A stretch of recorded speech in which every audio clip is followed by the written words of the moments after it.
connect sama yang di tengah ini sama belakang. Dia ngambil buat yang di tengah. Sama. Ya sebenarnya itu nggak boleh sebetulnya. Sebetulnya nggak boleh. Mungkin pada tahun itu kalian nggak apa-apa kali. Mungkin Iya. gitu mikirnya. Bokap gua itu tergolong orang yang tidak percaya hal-hal mistis. Oh. Padahal ya notabene kakek gue ini orang yang bisa loh. Nah terus tuh diambil sih kursi itu, dibawa ke joknya. Hari pertama, hari kedua nggak ada kejadian apa-apa. Sampai pas hari ketiga Mas Rama dia ngomong gini, nyokap gue kan hamil gue nih, dia tuh ngedenger suara tangisan bayi di kamar mandi. Kan ngontrak nih, nyokap sama bokap gue, anaknya bokap nyokap gue tuh baru satu, kakak gue itu. Dan gue ini berarti masih di perut nyokap gue dong. Yeah. Nah, mendengar suara tangisan bayi di kamar mandi. Hai guys, assalamualaikum warahmatullahi wabarakatuh. Balik lagi bersama kami Pesan Terakhir dengan gue Lady sebagai host dan kawan gue tentunya Mas Rama. Oke guys, malam hari ini kita berdua nih mau nyeritain pengalaman horor, entah itu horor pribadi atau mungkin temen-temen nih yang punya cerita horor mau jadi narasumber atau mau ngabarin lewat Gmail ya Mas ya, bisa lewat email, boleh kirim-kirim ke kita guys. Nanti linknya taruh di bawah ya. Deskripsi ya. Oke guys, malam hari ini gue mau nyeritain pengalaman pribadi bokap gue Mas Rama. Jadi notabene bokap gue ini sopir. Jadi bokap gue ini sopir dan kejadiannya itu katanya nih pas hamil gue. Pas nyokap gue hamil gue tahun 1994 tuh. Oh, tahun 94. Betul. Oke, Dan siap. kejadiannya itu kecelakaan sih sebenarnya. Tentang kecelakaan mobil. Jadi karena itu sampai kecelakaan. Bukan, maksudnya bokap gue ini menyaksikan sebuah kecelakaan dan kisah horornya dimulai dari situ. Oke guys, kita langsung. Kayaknya menarik nih pemirsa. Oke guys, kita langsung aja ke ceritanya. Oke. Jadi gini Mas Rama, pada tahun 1994 itu bokap gue itu kan supir ya, tangki ya, kerja di kota Cilegon nih. Nah terus beliau ini ya biasa kerja biasa gitu bawa mobil. Terus kebetulan pada suatu hari bokap gue ini menyaksikan kejadian bis ditabrak kereta, bis lintas Sumatera tuh, ya kan? Ya mungkin karena kejadiannya depan mata, ya bokap gue otomatis ngebantuin dong. Iya, evakuasi lah. Ya, dia buru-buru turun karena ternyata si bis ini ditabrak kereta mas. Nggak, emang saat itu jadi dua. nggak ada palangnya. Kurang tahu, tapi kayaknya pas palangnya mau tutup si bis itu nerobos. Karena bokap gua nggak nyeritain detail, cuman dia ngelihatnya bus ditabrak kereta. Sampai belah dua. Terus gue nanya dong ke bokap gue, banyak korban dong pak? Banyak banget. Banyak banget korbannya. Pasti. Sampai itu bapak nolongin anak kecil. Anak kecil yang kejepit itu kan namanya bis jadi dua, otomatis kan yang satu pasti. Nah kisah horornya itu ketika bokap gue nih ngelihat kalau jok si kursi bis itu bagus, diambillah sama bokap gue buat di mobil beliau. Jadi kalau misalkan truk atau kontainer mobil-mobil besar itu kan ada 3 seat ya, yang supir, connect sama yang di tengah ini sama belakang. Dia ngambil buat yang di tengah. Selamat. Ya sebenarnya itu nggak boleh sebetulnya. Sebetulnya nggak boleh. Mungkin pada tahun itu kalian nggak apa-apa kali. Mungkin Iya. gitu mikirnya. Bokap gua itu tergolong orang yang tidak percaya hal-hal mistis. Oh. Padahal ya notabene kakek gue ini orang yang bisa loh. Nah terus tuh diambil sih kursi itu, dibawa ke joknya. Hari pertama, hari kedua nggak ada kejadian apa-apa. Sampai pas hari ketiga Mas Rama dia ngomong gini, nyokap gue kan hamil gue nih, dia tuh ngedenger suara tangisan bayi di kamar mandi. Kan ngontrak nih, nyokap sama bokap gue, anaknya bokap nyokap gue tuh baru satu, kakak gue itu. Dan gue ini berarti masih di perut nyokap gue dong. Yeah. Nah, ngedenger suara tangisan bayi di kamar mandi. Bokap gue mikir gini dong, bini gue masih hamil, bayi siapa gitu kan. Bayi tetangga nggak mungkin, karena bokap gue tuh tahu banget bahwa nggak ada bayi di lingkungan kos itu. Ya. Akhirnya dia ngecek tuh ke dapur kamar mandi, nggak nemuin apa-apa mas. Tapi semakin bokap gue untuk ngejauhin dan nggak percaya itu, semakin kedengeran di telinganya. Nggak, tapi yang ngedenger bokap lu aja apa? Bokap gue aja, sampai bokap gue tuh heran. Oh jadi ibu lu istrinya nggak ngedenger? Nggak. Ya istrinya tuh nggak denger sama sekali. Nah terus tuh akhirnya udah tuh nyupir kan biasa. Nah kebetulan waktu itu dapat tarikan ke daerah Jawa Timuran, dan di mana kalau tarikan ke Jawa Timuran ini diharuskan nariknya itu malam karena kan jalur Pantura. Iya, satu jalur. Dulu belum ada tol-tol besar kayak sekarang, betul. ya kan. Pergilah bokap gue nih, ya kan. Nyokap di rumah waktu itu sama kakak gue. Dia pergi, terus di jok sebelah ini kayak goyang tuh. Padahal nggak ada yang dudukin, tapi dia goyang. Oh, kayak getar sendiri gitu ya. Dan notabene bokap gue ini pada saat itu tidak bawa kenek. Nggak punya kenek sendiri. Karena dari zaman dulu kalau bawa kenek kan duit harus bagi 2 dong. Iya benar, uang jalannya. Terus akhirnya bokap gue bawa dan si kursi itu getar coy. Padahal kan. Terus ada tangan nongol dari bawah kursi anjir. Tangan nongol dari bawah kursi. Ini kursi nih, ini kursi. Terus dari samping sininya dia nongol tangan. Buset. Terus gimana bapak lo tuh? Terus bokap gue dari situ langsung berhenti.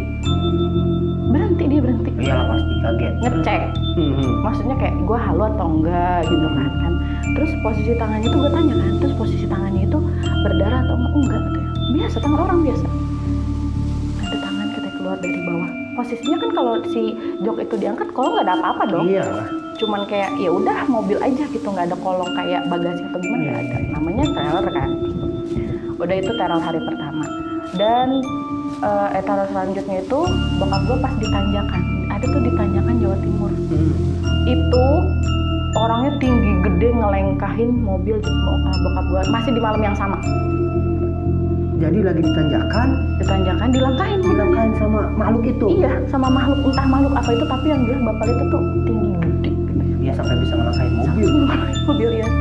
Itu dia melihat sendiri katanya. Terus kata gue, terus bapak gimana? Nggak ngerti. Tapi yang jelas mobil ini posisinya nanjak karena bawa muatan berat kan. Jadi nanjaknya kan pelan. Iya. Tapi dia melihat, dan bersyukurnya adalah bokap gue si mobil tuh nggak dibikin mati.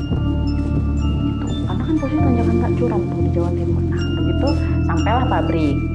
Pulang dengan selamat, gak ada gangguan apa. Gak ada gangguan. Jadi setelah kejadian di Lengkai itu sampai ke pabrik, gitu, sampai pulang aman. Gak ada, karena kan mungkin bokap gua lebih ke baca-baca istighfar gitu kan. Tapi udah percaya bokap lu ternyata? Masih kayak halu. Dia masih mikir kayak gua nggak mungkin kejadian kayak gini gitu. Karena kan bokap gua nih.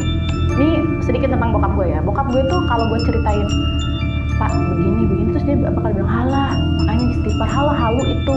Even kalau misalkan ada orang yang kesurupan atau gue nih yang kesurupan, dia pasti bilang makanya jangan kebanyakan halusinasi. Jadi kamu tuh seolah-olah kamu tuh jadi 2 belum ke itu gitu. Nah terus tuh kejadian berikutnya Mas Rama, ini yang bikin bokap gue sakit sampai 2 minggu.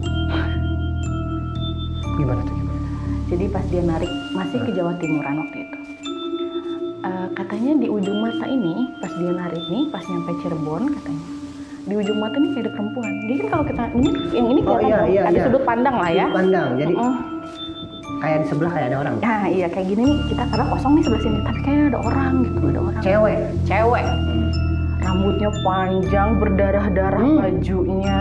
Terus dia sambil ngomong, sambil bawa mobil, karena bokap gue nggak mau fokus ke situ kan, namanya di jalan. Dia sambil ngomong, balikin.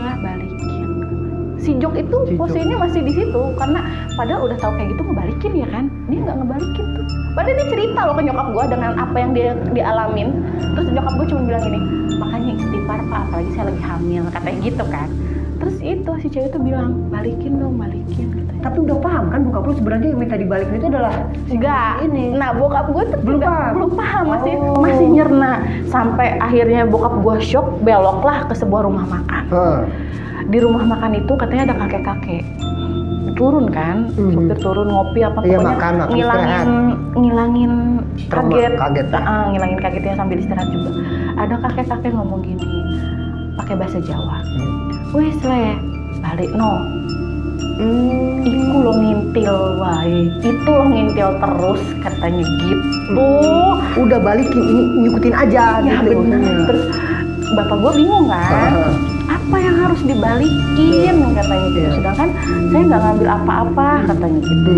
Terus pokoknya ada nggak barang yang bekas apa atau kamu ngambil dari mana yang kamu ambil? Nggak ada. Bokap gue masih ngomong nggak ada, masih nggak nyadar. Padahal Jok itu. Iya ya. Iya. Terus ya wes kalau kamu masih ngeyel katanya gitu. Ya udah dilanjutkan perjalanan itu dengan segala gangguan gaib ya. Iya, dengan bau minyak wangi yang tumpah, terus tiba-tiba bau busuk, terus tiba-tiba suara cekikikan melengking itu di perjalanan. Tapi Babe lu masih berani, maksudnya nggak bawa dengan teror segitu kan? Kalau dia nggak nyadar karena emang dia bawa jok, bawa barang-barang yang harusnya dibawa. Iya. Setidaknya apa dia nggak berpikir, gue cari temen deh. Nggak, bokap gue tuh gagah dan pemberani. Woi. Even di alas roban aja nih, gue di alas roban kan tanjakan melingkur, tanjakan tajam itu. Mobilnya disengaja dimatiin, mobilnya mati sendiri. Pas lagi tanjakan. Buset, tapi nggak apa-apa itu. Alhamdulillahnya nggak apa-apa. Iya, pas lagi kan harusnya gas rem mungkin ya. Jadi pas bagian ngerem pas kunci mati. Kotaknya mati. Kebalik sendiri. Bukan mogok itu, berarti ada yang mati. Akhirnya gua sebagai interogasi ya, karena kan bokap gua di sini narasumbernya, gua tanyakan apa mungkin bapak lupa atau ada kesalahan teknis mesin, karena kan ke situ itu nggak pernah kayak gitu. Mobil tuh kalau nggak dimatiin ya nggak akan mati. Iya. Gitu. Kalau mogok, nih gue ya, kalau mogok itu kontak tetap on. Itu kalau mogok. Ini kontak mati. Ini kontaknya mati, makanya gue juga heran. Ini kontaknya kebalik gitu, mati Iya. kan berarti ada yang matiin. Iya, betul. Serem kan? Ya udah, kita balik ke kisah yang tadi. Nah terus tuh Habis makan nih, berangkat lagi dong. Berangkat lagi. Tuh cewek di spion anjir. Di belakang. Di belakang di spion. Jadi kayak di samping mobil ngikutin. Iya, dia terbang di belakang di sini. Ini sopir nih, pintu di belakang sini. Nampakin banget. Terus. Nyampe pabrik, ya pulang pabrik nggak akan ada apa-apa lagi. Herannya tiap pulang lancar jaya. Pas berangkatnya aja. Pas berangkatnya aja gangguan itu. Akhirnya karena mungkin bokap gue udah bingung, udah pusing dengan serentetan kejadian sampai yang bau busuknya sih yang nggak tahan ya. Bau busuk itu dia ngomong gini, oke lah apa nih barang yang, akhirnya dia nanyalah ke kakek gue.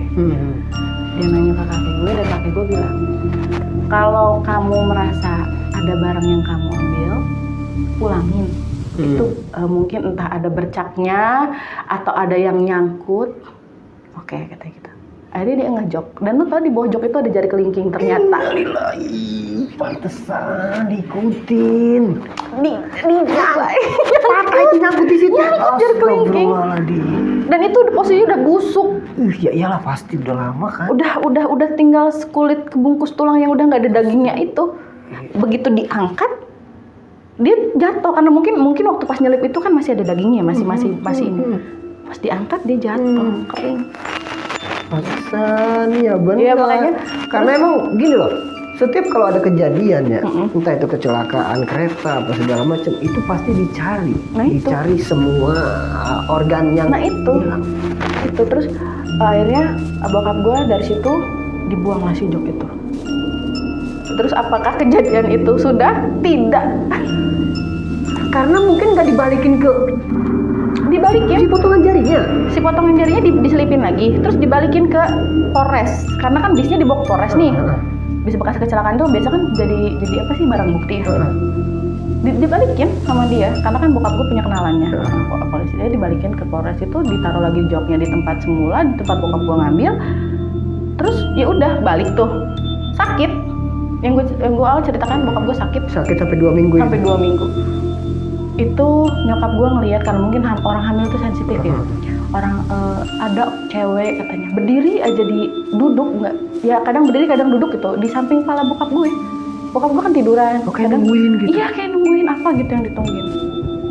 Akhirnya setelah berobat gak sembuh, ini itu gak sembuh, 2 minggu kemudian kakek gue dari Cianjur ini datang. Oh berarti kakek lu yang ngasih tahu waktu itu juga bahwa ada yang lo ambil gitu ya, kan. gitu. Ya lo balikin itu. Terus diusir lah. Terus dia bilang kayak gini, aku loh seneng ambil awake. Terus gue bilang, terus nyokap gue responnya kayak yang, masa sih gitu kan, nggak mungkin gitu. Apa sih bokap gue nggak ganteng gitu kan, kok bisa. ternyata kan bokap gue ini punya sifat yang apa ya, kalau dibilang orang tuh penyayang gitu tuh. Jadi apa aja dia tuh selalu sopan dalam keadaan apapun kalau bokap gue. Jadi ya udah gitu, aku seneng ambil awe, apa ya tak gue mau saya bawa. Dari situ nyokap gue udah nggak, karena kan yang ngomong itu bokap gue, tapi bukan bokap gue, suaranya perempuan. Oh, jadi kesurupan. Oh, gitu. Tapi kalau kesurupan kan dia ngereng, enggak, ini sambil tidur anjir. Bokap gue sambil tidur katanya, dan itu disaksikan sama nyokap sama kakek gue. Dia bilang, aku loh suka sama dia. Apa tak gue? Terus kakek gue ngomong, jangan, ini anak saya, kamu nggak ada hak apa-apa sama anak saya.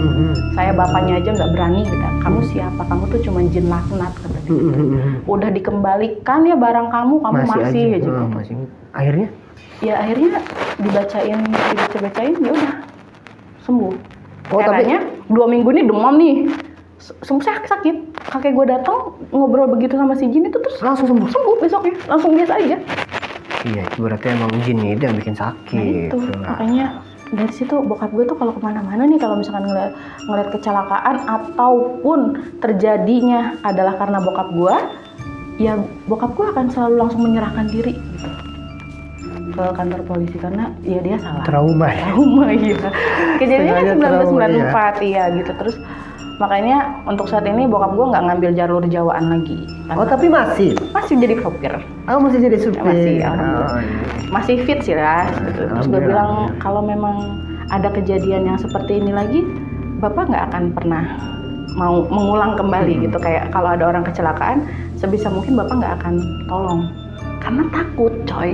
Oh, sebenarnya nolongnya sih nggak apa-apa ya. Iya, cuma kalau traumanya nolongnya sih nggak apa-apa. Tapi yang pasti pelajarannya itu jangan ambil barang TKP. Nah itu aja. Ternyata nggak ketahuan sama orang, ada juga sisi negatif. Iya itu, maksudnya tuh, katanya sih itu bukan maaf ya, itu bukan arwah-arwah yang di situ, bukan.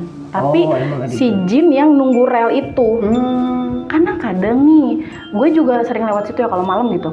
Kadang dia pakai baju pengantin, kadang dia pakai baju apa. Gue sendiri ngalamin di rel yang bokap gue kejadian itu. Ngeliat? Iya, tapi gue nggak yang bakal percaya 100% gitu. Kayak ya udahlah masing-masing gitu kan. Karena dari kejadian yang gue ceritain sebelumnya juga seperti itu. Tuh loh Mas Rama dari bokap gue sendiri kayak kalau menurut gue tuh sisi paling serem yang lagi diikutin itu, ngerti nggak sih? Spion anjir. Spion kelihatan. Enggak sih kalau gua. Yang di sebelah lah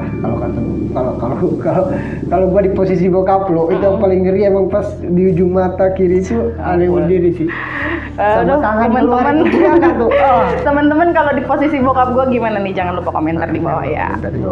Dan momen mana yang paling serem menurut kalian? Tuh, teman-teman, momen mana kalau menurut gua sih yang diikutin, karena posisinya dia nempel ke muatan, katanya tuh kelihatan kan, namanya muatan dari belakang kelihatan di spion, katanya berdarah-darah anjir. Astagfirullahaladzim, gua merinding sama. Oke, teman-teman ya, segitu dulu dari kami. Mohon maaf nih kalau misalkan ceritanya kurang menarik, tapi buat teman-teman kalau punya hal-hal yang mistis atau punya cerita yang mau diceritakan, boleh banget. Langsung nanti kontak di deskripsi kita, ada Gmail, ada nomor WhatsApp juga ya Mas Rama ya. Oke, see you. Assalamualaikum. Assalamualaikum warahmatullahi wabarakatuh.